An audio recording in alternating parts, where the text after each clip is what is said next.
जय जगन्नाथ सांग मैंने आपण मानक Soumya Sucharita creative soul Odia cooking channel को स्वागत। देखंतु आज मुझे आसी पूरा मुसुमुसिया पियाजी जोटा कि मार्केट रे आपण जेमती पियाजी खाती पूरा से भली टेस्ट आसवा और सेमती ही बास्ना आसुव आ पूरा कुरकुरा वाला पियाजी मु बनी आज आ जो शीत हो शीत सांगरे पियाजी सांग को गोटे कप चा हो गले पूरा संध्या बेले मजा आसी जाए। आ देखंतु केते क्रिस्पी होईची पूरा मुड़मुड़िया पियाजी आ एटा ठंडा हला परे भी किछि समय पर्यंत एमती भी रहिबो बिल्कुल भी नरम भी हबनी। आ किछि टिप्स भी देबी केमती आको आपण क्रिस्पी करके अधिक समय पर्यंत रखि पारिबे आ पूरा बास्ना आसीबो पूरा मार्केट रे आपण तले माने खाउचंती जेमती पियाज रे बास्ना आसे पूरा सेही भली बास्ना आसीबो आ बढ़िया टेस्टी भी लागिबो। दीटा टिप्स भी आपको देबी कला बेले चलंतु देखिबा वीडियो टी एटा मु केमती बनईची आउ चलंतु वीडियो को हमें स्टार्ट करवा। ता पूर्व आप वीडियोटी को लाइक कर नियंतु आ सांग मान सहित शेयर भी करेंगे। आ चैनल जो मैंने नुआ अच्छा फर्स्ट टाइम देखुंत से मैंने सब्सक्राइब करने को जमार भूलें। ये देखो मुझे बुट डाली मु जो पियाजी बनईची यहाँ बुट डाली कर बुट डाली बहुत टेस्ट भी लगी था।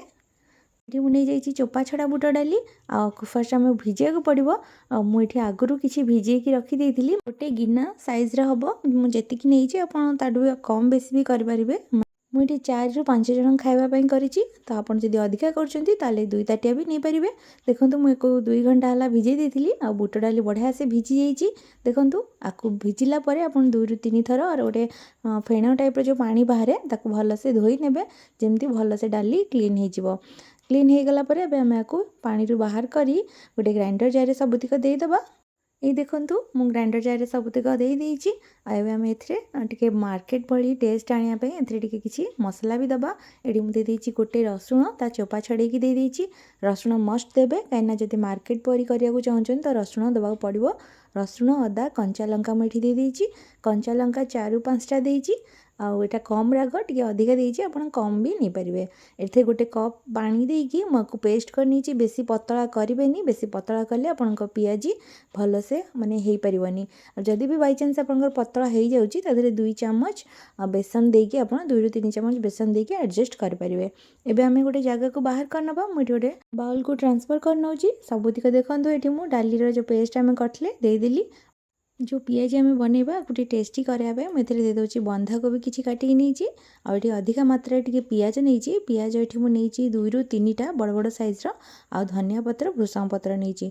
देखो ये मुझे देदे कटा बंधाकोबी माने गोटे कप पाखापाखि हम बंधाकोबी नहीं आ 3टी बड़ बड़ साइज्र पियाज को चॉप कर नहीं आठी कटा धनिया पत्र आउ किसी भृषंग पत्र देती आप भृषंग पत्र काटिकी भी नहीं पारे। ये सब आम भलसे आपको मिक्स करनबा आ बाकी ये मुझे देदे देखो पियाज संडा नहीं आपको निश्चिंत देवे बढ़िया लगे नदेले भी किसी असुविधा नहीं चलो। आ देखो पियाज संडा आउ कि हेंगू नहीं माने 2-3 चुटकी पाखापाखि हेंगू आउ स्वाद अनुसार लुण देकी आम भल भाव में मिक्स करनबा। ये देखो मिक्स हो गला मुझे देदेली टी खाइबा सोडा आउ देखे कसुरी मेथी जोटा कि बढ़िया बास्ना आसो पूरा मार्केट भली लगे ताठ भी टेस्टी कहले चले एत बढ़िया पियाजी आपंकर होगी हम। ये देदेली आंब कषिया अदा देची आठी रिफाइन तेल रू गोटे चामच देदेची माने गोटे बड़ चामच आपको भी आम भल भाव में मिक्स करनबा। देखो मुझे भलसे मिक्स कर नौची पूरा तल उपर सामान भाव मिसई ने यदि चाहिए किसी कंचा लंका भी काटिक आप दे पारे। देखो मुझे भल भाव में भलसे मिक्स कर नेली। देखो पियाज आमर प्रस्तुत हो जाए। चलते आम आपको छाणीबा आपको रेस्ट देवा दरकार नहीं आम सांगे सांगे छाणीबा। बैटर रेडी करिया भितर मुझे बसई देती तेल गरम होगापी तेल भी गरम हो जाती देखो गोटे गोटे साइज्र बॉल साइज्र आप हाथ में नहीं जाए नहीं कि हाथ में आप बुढ़ा आंगुठी आपको प्रेस करके माने टिक्का टाइप्र आप बनई ने बनईकी एमती आप कड़े जी जगह हम से अनुसार देकी छाणी ने मुझे 4 ରୁ 5टा लेखा नौची। देखो तेल को फर्स्ट भल से गरम करेंगे ना तेल सोक कर फर्स्ट मु हाई फ्लेम रे तेल को गरम कर नहीं थी जो भल से गरम हो जाता मु मीडियम फ्लेम को नहीं आसी छाणला बेले ना भितर सीझी पारनी जब आप हाई फ्लेम रे पूरा छाणीबे भितर सीझीबनी भितर कंचा रही ऊपर बेसी लाल हो आप मीडियम करके ही आपको छाणीबे। देखो गोटे कोटिंग हो गला मुझे उल्टे देती आ 2 पट आमर हो जाइए। मुझको प्लेट को बाहर कर नौची। पूरा सुपर क्रिस्पी आउ मार्केट परी टेस्टी पियाजी जोटा कि बढ़िया बास्ना भी आसे, जोटा आम रसुण देचे, रसुण अदा आंब कसिया अदा जो सब देचे बहुत ही टेस्टी लगे। पियाजी रे आप पियाजर मात्रा टी अधिका भी देवे जोटा कि मिठालिया लगे आ बहुत टेस्टी भी लगे।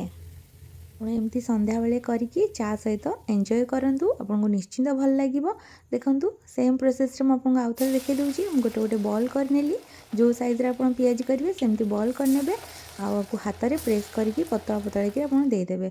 तो एकाथरे आपंकर बाड़िया पियाजी जो कहती हो तो मैंने आउ डबल छाणवा भी दरकार नहीं। आप जिते पतला कि छाणवे तो पूरा भीतर पर्यंत सीझब भी आउ क्रिस्पी रहिबो। देखो पियाजी मुझे सब करनी पूरा रेडी, बढ़िया बास्ना आसो आप बनाऊे तो आप प्लेट को काढ़ुवे आड़े खत्म सबू सरीज बिल्कुल भी पियाजी आप रहार नहीं।